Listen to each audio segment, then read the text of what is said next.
अखिल विश्व गायत्री परिवार की अखंड ज्योति कलश यात्रा शनिवार को बेनीपट्टी पहुंची, जहां शांति कुंज हरिद्वार से 98 वर्षों से जल रही अखंड ज्योति और 2400 तीर्थों के जल व रस को लेकर आए अखंड ज्योति रथ का गायत्री परिवार व क्षेत्र के लोगों ने भव्य स्वागत किया। गायत्री परिवार के लोगों ने बताया कि यह अखंड ज्योति 18 जनवरी 1926 को जलाई गई थी। 2026 में इसके 100 साल पूरे हो जाएंगे। ज्योति के दर्शन के साथ ही ऋषि सत्ता द्वारा लिखी गई अखंड ज्योति पत्रिका को भी 90 वर्ष पूरे होने वाले हैं। बेनीपट्टी पहुंचने पर अखंड ज्योति कलश यात्रा में बड़ी संख्या में श्रद्धालुओं ने भाग लिया। यह यात्रा बेनीपट्टी की सीमा में पहुंचते हुए अरेर, धगजरी, नवटोली, बेनीपट्टी मुख्यालय के लोहिया चौक, अंबेडकर चौक होते हुए शाम को दीप संस्कृति पब्लिक स्कूल में विश्राम और भोजन की व्यवस्था की गई, जिसके बाद यह यात्रा दामोदरपुर गांव, बनकट्टा, उरेन होते हुए संध्या शाम को देव संस्कृति पब्लिक स्कूल में विश्राम हुआ। वहीं आज सुबह 2 कुंडीय यज्ञ का भी समापन हुआ है। वहीं आज की तारीख में यह अखंड ज्योति यात्रा सरिसा, ब्रह्मपुरा, चतरा होते हुए आगे की सीमा में प्रवेश कर जाएंगी। देखिए इस बाबत गायत्री परिवार के सदस्य क्या कुछ बता रहे हैं। यह रथ जो है जो पूरे हरिद्वार शांति कुंज में 1926 से लेकर के निरंतर अखंड ज्योति जल रहा है। उसका 99 वर्ष है, 26 तक 27 वर्ष उसमें वहाँ से भेजा गया है। इस सौभाग्य की बात है कि मिथिला के हृदय स्थली मधुबनी जिला में भ्रमण हो रहा है। इसमें यहाँ पावन बेनीपट्टी के पावन धरती पर हम लोग अरेर से जो है सो ग्रहण किए हैं। अरेर से भौदली, नवटोली, अरेर में भी और धगजरी में, और यहाँ बेनीपट्टी के संसार चौक पर हम लोग जो है इसको पूजन अर्चन भजन कीर्तन करते सभी लोग आ रहे हैं। इसके बहुत जो है सो यह जो अखंड ज्योति जो है सो सनातन धर्म की रक्षा के लिए है और उसको घर घर तक प्रचार करने की जो है सो व्यवस्था है। इसीलिए हम सभी लोग जितने भी पॉइंट बना हुआ है जहाँ वहाँ हमारे श्रद्धालु लोग घर घर से आकर के सभी आबाल वृद्ध वनिता सभी आकर के सभी जो है पूजन अर्चन भजन करते हैं। हमारे नर नारी भी इसमें सम्मिलित हैं बेनीपट्टी के, और सबको मैं और जो जगह जहाँ है देव संस्कृत विद्यालय में होगा वहाँ दीप यज्ञ होगा। इसमें जहाँ कोई भी हैं हमारे श्रद्धालु बेनीपट्टी के सभी श्रद्धालु वृंद और गायत्री परिवार के लोग सभी को मैं हार्दिक अभिनंदन करता हूँ कि सभी लोग आकर के दीप यज्ञ में भी भाग लें।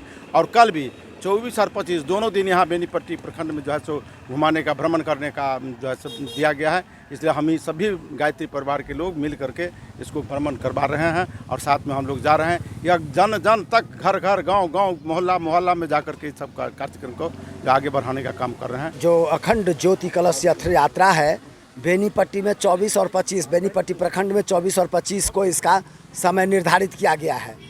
यह जो है सो गुरु आचार्य श्री राम शर्मा के 100 वर्षों के तपस्या का पूरा होने के अवसर पर और माता श्री के 100 वर्ष के जो उनका जन्म शताब्दी अवसर है, तथा जो अखंड ज्योति है उसका भी 100वां वर्ष चल रहा है। अगले साल 2026 में वह पूरा होगा। इस अवसर पर जो अखंड मतलब ज्योति कलश रथ यात्रा है, यह विश्वव्यापी रथ यात्रा है और उसी क्रम में यह बेनीपट्टी में 24 और 25 को इसका समय निर्धारित किया गया है बेनीपट्टी प्रखंड में। तो हम लोगों ने सुबह में 9:30-10 बजे अरेर में इस जो रथ यात्रा को स्वागत किया है, वहाँ पूजा अर्चना किया है और वहाँ से होते हुए धगजरी, नवटोली होते हुए अभी बेनीपट्टी पहुँचे हैं। बेनीपट्टी से हम लोग जाएंगे बेहटा होते हुए और देव संस्कृति पब्लिक स्कूल में जो है दोपहर का भोजन है, विश्राम है। इसके पश्चात दामोदरपुर, उरेन, बनकट्टा होते हुए पुनः शाम में देव संस्कृति पब्लिक स्कूल पर दीप यज्ञ होगा। हम इस सभी क्षेत्रों के लोगों से आग्रह है कि दीप यज्ञ में अधिक से अधिक संख्या में आएँ और दीप यज्ञ को सफल बनाएं और पुण्य के भागी बने। पुनः कल सुबह 25 तारीख को 6:30 बजे से 8 बजे के बीच में ये 2 कुंडीय गायत्री यज्ञ की मतलब आयोजन होगा और सभी से श्रद्धालु से आग्रह है कि जो है आकर के हवन दें और पुण्य का भागी बने। पुनः देव संस्कृति पब्लिक स्कूल से विदा होकर के रथ 8 बजे 8:30 बजे सरसों होते हुए ब्रह्मपुरा होते हुए चतरा गांव पहुंचेगी। दोपहर में वहां पर विश्राम होगा और फिर अपराह्न में चतरा गांव में भ्रमण है। दीप यज्ञ होगा चतरा गांव में भरत बाबू के यहाँ, जहां हम फिर लोगों से आह्वान करना चाहते हैं कि अधिक से अधिक संख्या में आएँ और उस दीप यज्ञ में भाग लें और जो है पुण्य का भागी बने। रात्रि विश्राम रथ का वहीं है। इसके बाद परसों सुबह यानी 26 तारीख को 6:30 बजे से 8 बजे के बीच में पुनः 2 कुंडीय गायत्री यज्ञ का वहाँ पे आयोजन है। उस यज्ञ में सभी आएँ, भाग लें, हवन डालें, पुण्य का भागी बने। और वहाँ से रथ जो है यात्रा शुरू होगी, मोहम्मदपुर होते हुए, खुटौना होते हुए सलमपुर में मधवापुर प्रखंड को यह सुपुर्द कर दिया जाएगा। तो हमारी सभी लोगों से आग्रह है, निमंत्रण है, सबको हम जो है सो करबद्ध प्रार्थना करते हैं कि अधिक से अधिक संख्या में दीप यज्ञ में शामिल हो, 2 कुंडीय गायत्री यज्ञ में शामिल हो। यहाँ के भाइयों को हम केंद्रीय प्रतिनिधि होने के नाते हमारा है कि सब में शब्द संभाव एक साथ हो, सनातन धर्म मजबूत हो, मनुष्य में देवत्व का उदय हो और धरती पर स्वर्ग का अवतरण हो। आधार हमारा है व्यक्ति निर्माण, परिवार निर्माण, समाज निर्माण, राष्ट्र निर्माण।